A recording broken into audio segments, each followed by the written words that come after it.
the 19th century, it was decided that it was just not appropriate for all this knowledge to come from an African country. Now, when did we come up with the idea that the Greeks created everything from scratch? Well, believe it or not, it happened in the 18th and 19th century. And it's an unfortunate fact of life that Romanticism, which has many great things about it, also has a dark side, which has to do with racism. And in the 18th and 19th century, it was decided that it was just not appropriate for all this knowledge to come from an African country.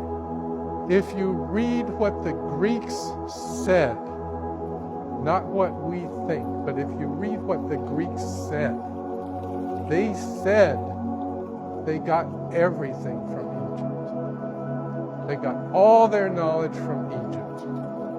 Pythagoras spent 15 years in Egypt, and what did he have to do? He probably had to spend 5 years convincing them that he was worthy to get the knowledge that they had. Remember, knowledge was power. Knowledge was sacred. Knowledge was something you just didn't publish in the newspapers. Knowledge was guarded very closely because it was of tremendous value. You wouldn't give it to anybody. You would give it to somebody who was willing to shave his head and be a penitent for 5 years, and then you might start to tell him things. Okay? And the Greeks did this. Pythagoras did this. Other Greeks did this. And they said that they got all their knowledge from the Egyptians.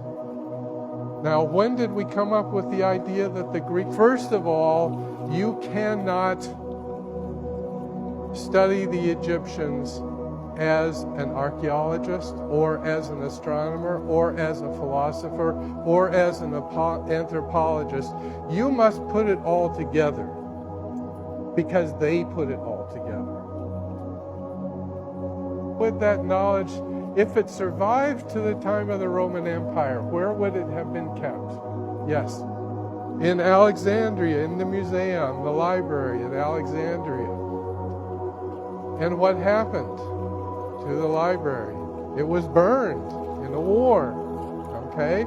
And at that point, what happened to those books that were burned? If they were written in living languages, there was a scholar someplace who had memorized the book and could just write it down again.